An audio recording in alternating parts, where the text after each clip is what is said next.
ओम शांति। 11/11/24 के महावाक्य बाप दादा के। बाबा ने कहा, मीठे बच्चे अपने ऊपर पूरी नज़र रखो, कोई भी बेकायदे चलन नहीं चलना, श्रीमत का उल्लंघन करने से गिर जाएंगे। बाबा ने पूछा, पद्मा पदम पति बनने के लिए कौन सी खबरदारी चाहिए? बाबा ने कहा, सदैव ध्यान रहे, जैसा कर्म हम करेंगे हमें देख और भी करने लगेंगे। किसी भी बात का मिथ्या अहंकार ना आए, मुरली कभी भी मिस ना हो। मनसा वाचा कर्मणा अपनी संभाल रखो।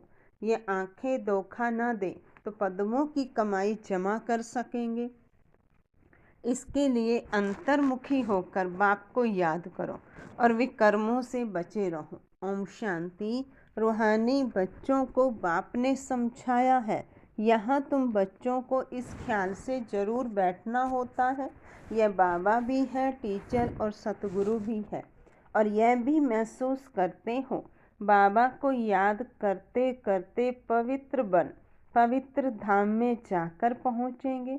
बाप ने समझाया है कि पवित्र धाम से ही तुम नीचे उतरते हो, उसका नाम ही है पवित्र धाम। सतो प्रधान से फिर सतो रजो तमो। अभी तुम समझते हो कि हम नीचे गिरे हुए हैं, अर्थात वैशाल्य में है। भल तुम संगम युग पर हो, परंतु ज्ञान से तुम जानते हो कि हमने किनारा किया हुआ है। फिर भी अगर हम शिव बाबा की याद में रहते हैं तो शिवालय दूर नहीं। शिव बाबा को याद नहीं करते तो शिवालय बहुत दूर है।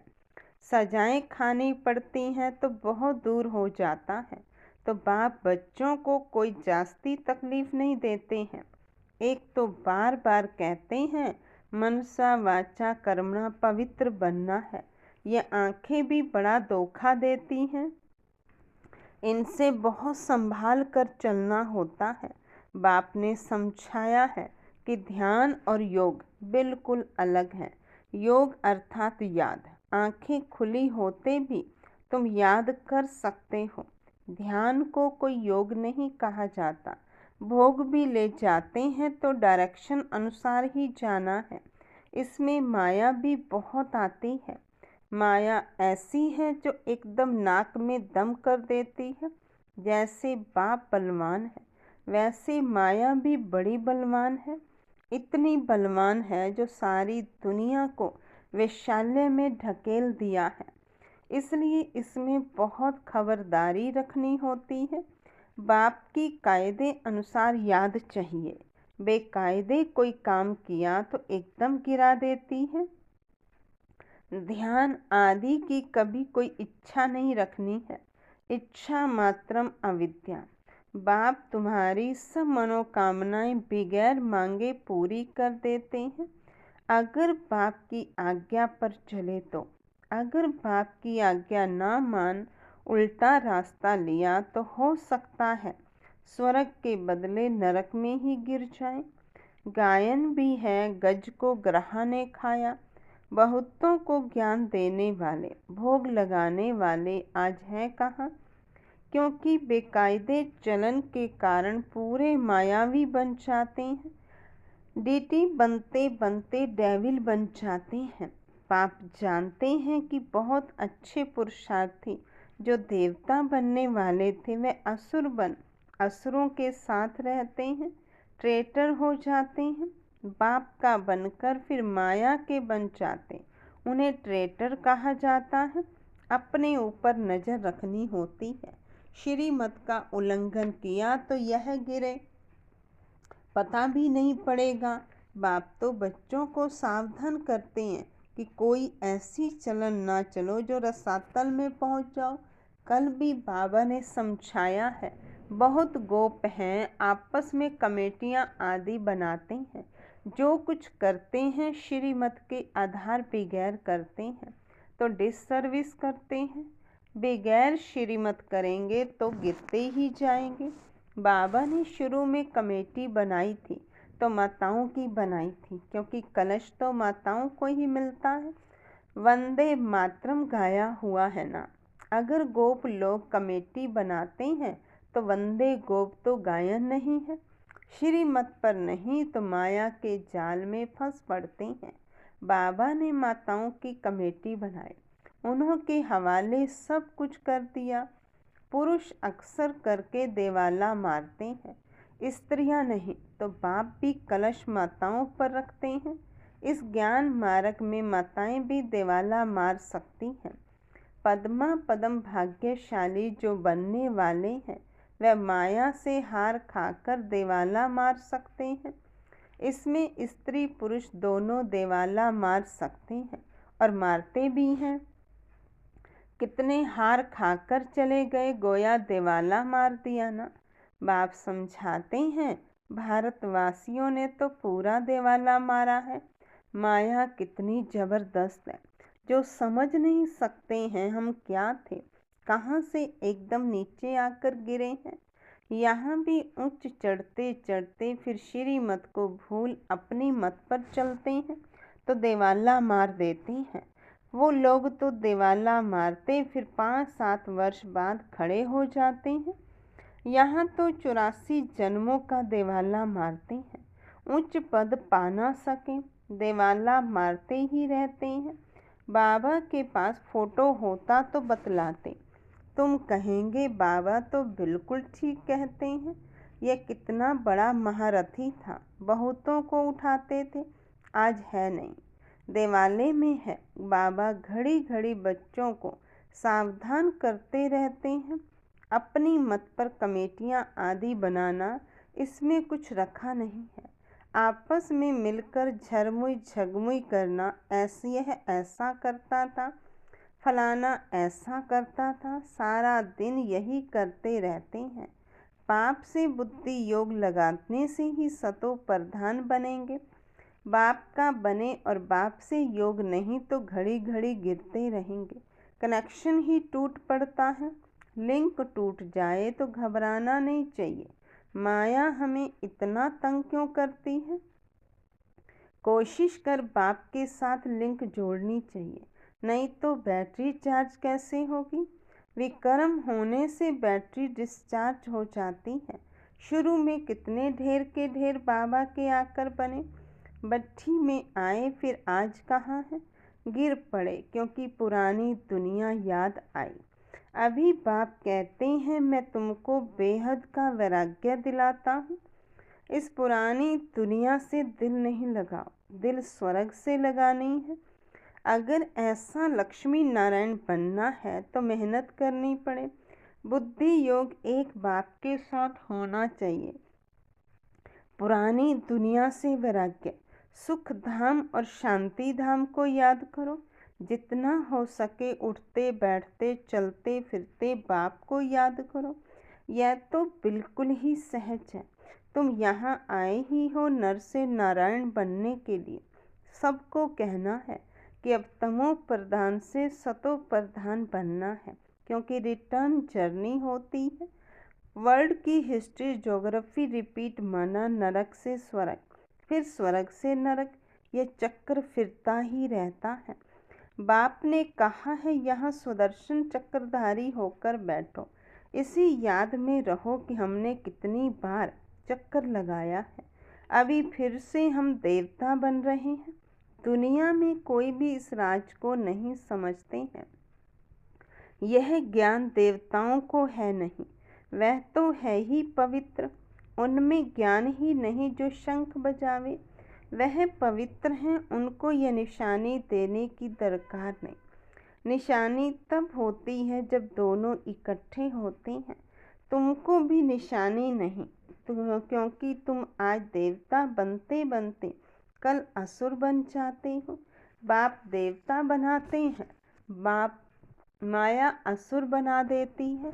बाप जब समझाते हैं तब पता पड़ता है कि सचमुच हमारी अवस्था गिरी हुई है। कितने बेचारे शिव बाबा के खजाने में जमा कराते, फिर मांग कर असुर बन जाते। इसमें योग की ही सारी कमी है। योग से ही पवित्र बनना है।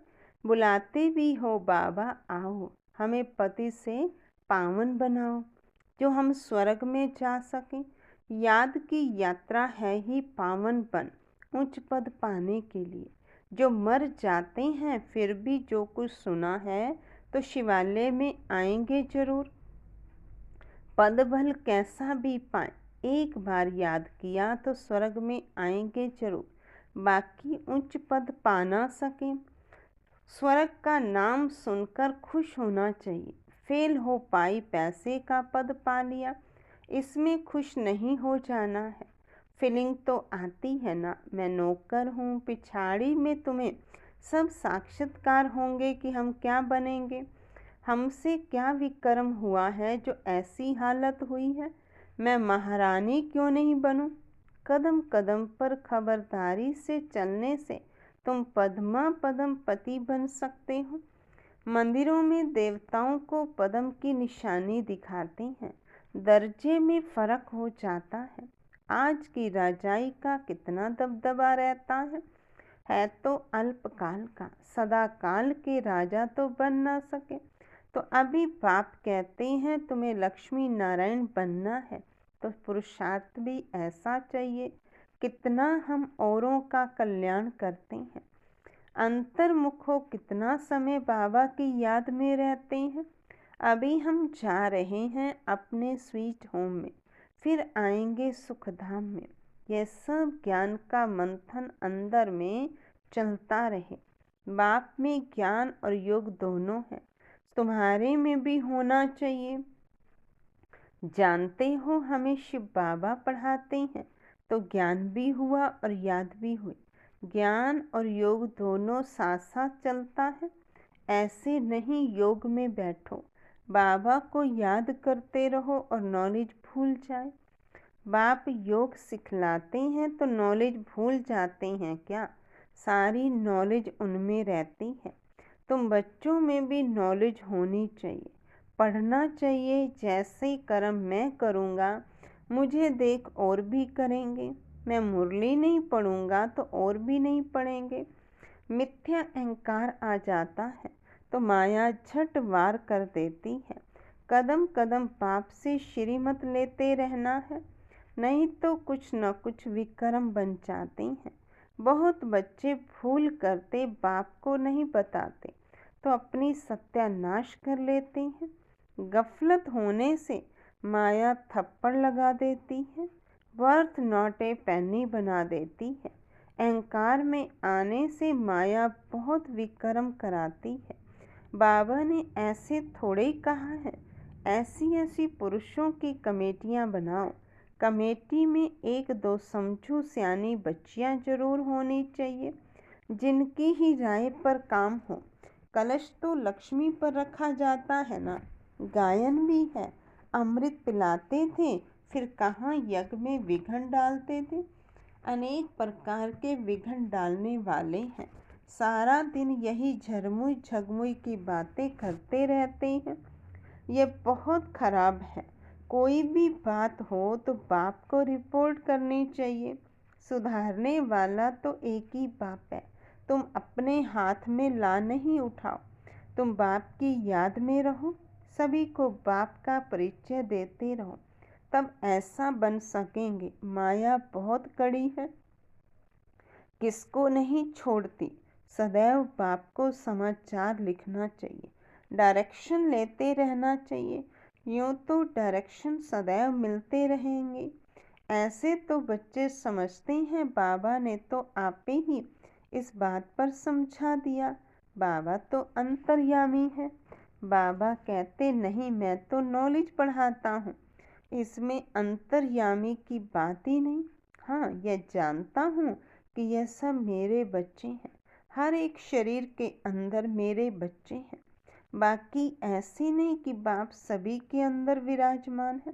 मनुष्य तो उल्टा ही समझ लेते हैं। बाप कहते हैं मैं जानता हूँ कि सभी तख्त पर आत्मा विराजमान है।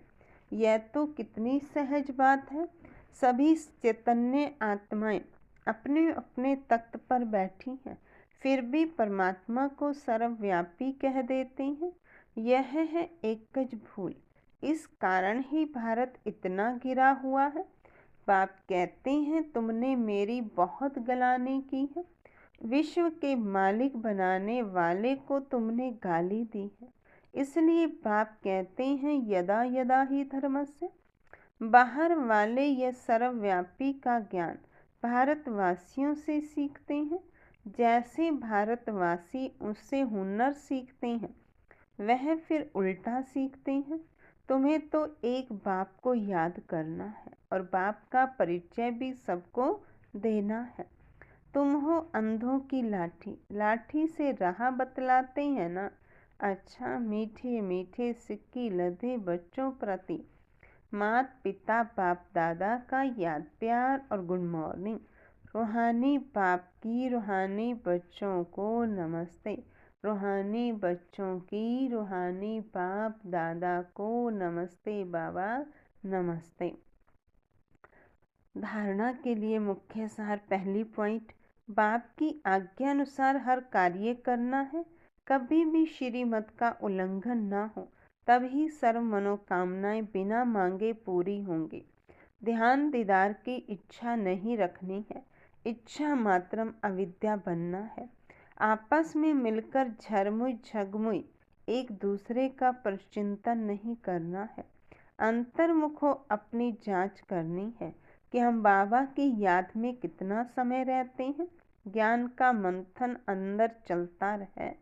वरदान है, हर आत्मा के संबंध संपर्क में आते सबको दान देने वाले महादानी वरदानी भव। सारे दिन में जो भी संबंध संपर्क में आए उसे कोई ना कोई शक्ति का, ज्ञान का, गुण का दान दो। आपके पास ज्ञान का भी खजाना है तो शक्तियों और गुणों का भी खजाना है। तो कोई भी दिन बिना दान दिए खाली ना जाए, तब कहेंगे महादानी। दान शब्द का रूहानी अर्थ है सहयोग देना। तो अपनी श्रेष्ठ स्थिति के वायुमंडल द्वारा और अपनी वृत्ति के वाइब्रेशन द्वारा हर आत्मा को सहयोग दो, तब कहेंगे वरदानी। स्लोगन है, जो बाप दादा और परिवार के समीप हैं उनके चेहरे पर संतुष्टता, रूहानियत और प्रसन्नता की मुस्कुराहट रहती है। जो बाप दादा और परिवार के समीप हैं उनके चेहरे पर संतुष्टता, रूहानियत और प्रसन्नता की मुस्कुराहट रहती है।